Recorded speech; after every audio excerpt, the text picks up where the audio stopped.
across the Pacific, on the south coast of Australia, the city of Geelong is an hour's drive southwest of Melbourne. Located on the waters of Port Phillips, Geelong is considered the gateway city for the region. And it is rapidly growing. Home to more than 180,000 people. This Melbourne suburb has been called one of Australia's most livable cities. And not just for humans.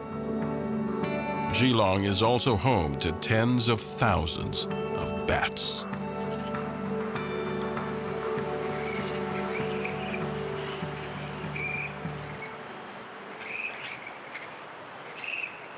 The gray-headed flying fox comes by its name honestly.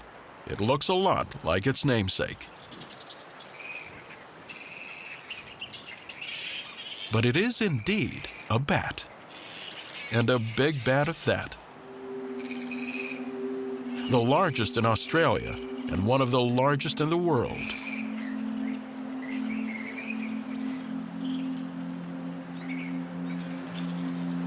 Bats are mammals, the only mammal capable of sustained flight. Bats belong to the order Chiroptera, which literally means hand wing.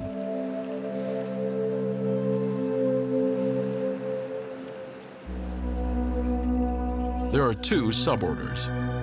Most are familiar with the microbats, popularized by Halloween haunted houses, horror stories, and the legend of Dracula.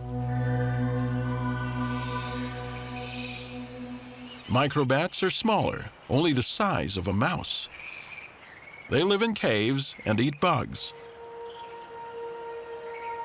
They also use echolocation to find their prey, calling out and using the echo that bounces back to navigate.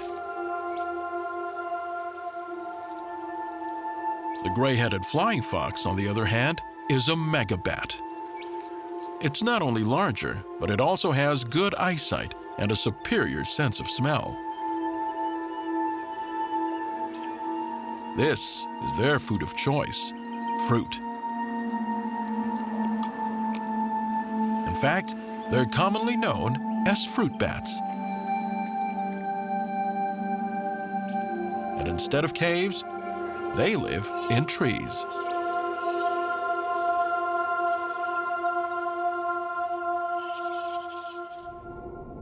Today, fruit bats only live in the tropical rainforests of eastern Australia. Decades ago, they were endemic to all southeastern Australia's forests. Numbers were in the millions.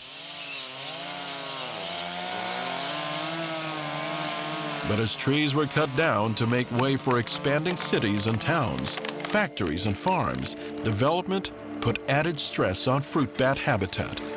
It is estimated that as much as 70% of some of the flying fox's favored foraging sites have been lost since European settlement.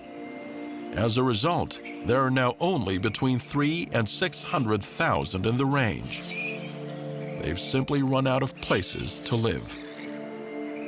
So, in the late 1980s, the surviving fruit bats in the southeastern state of Victoria made a move. They went from the wild woods to Melbourne and other nearby cities.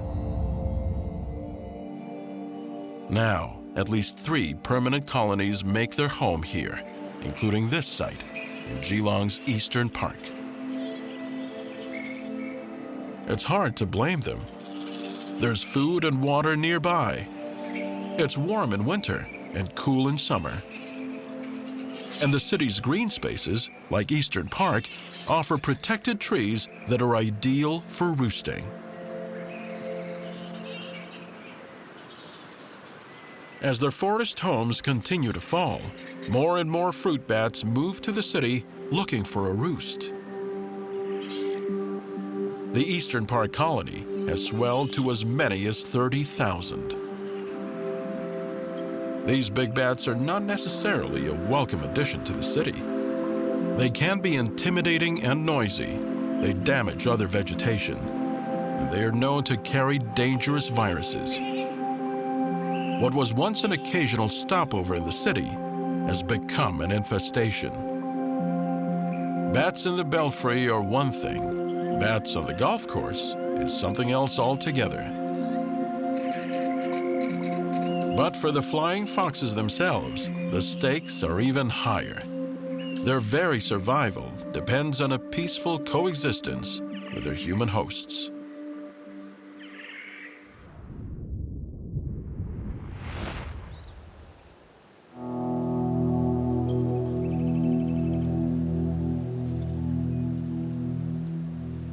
Outside the city of Melbourne, Australia, a colony of gray-headed flying foxes has taken over the trees of Geelong's eastern park. These fruit bats have both summer and winter roosting camps in the trees.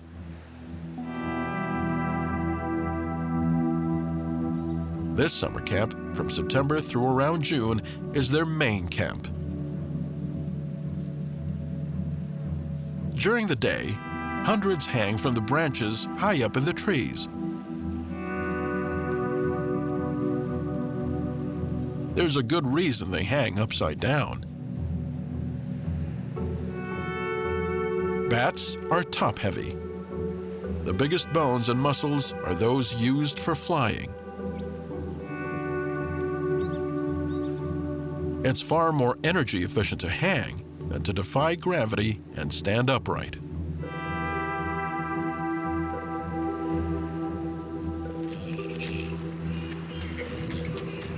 It's during these long summer days that they mate. Males set up mating territories, generally 3.5 body lengths along branches. Males fight for these territories. Those with the best locations, closer to the center, have access to more and better females. Males with lower rent spots may have only one mate, or they're stuck being bachelors. At the beginning of the mating season, adult females move in towards the male territories, where they become part of harems. The harem consists of a male and up to 5 females who come and go.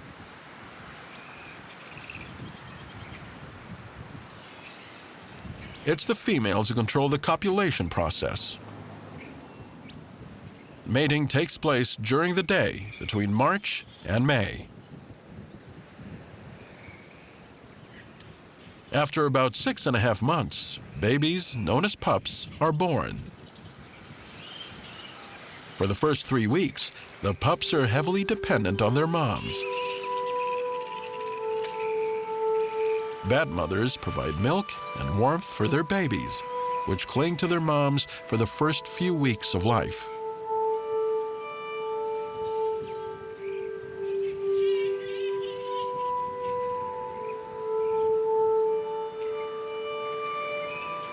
As the day comes to a close, the adult bats, ready to leave in search of food. Pups that are not yet 3 weeks old will cling to their mothers when they go foraging. Older pups remain in the roost until they are weaned at about 6 months. Bachelors and lactating females leave the roost first. Mating males wait and guard their harem until all have left. It's a catch-22. Those that leave earlier have more time and light to work with. But this also makes them more vulnerable to predators like hawks and eagles. For each fruit bat, it's a decision that could very well determine whether they will survive the night.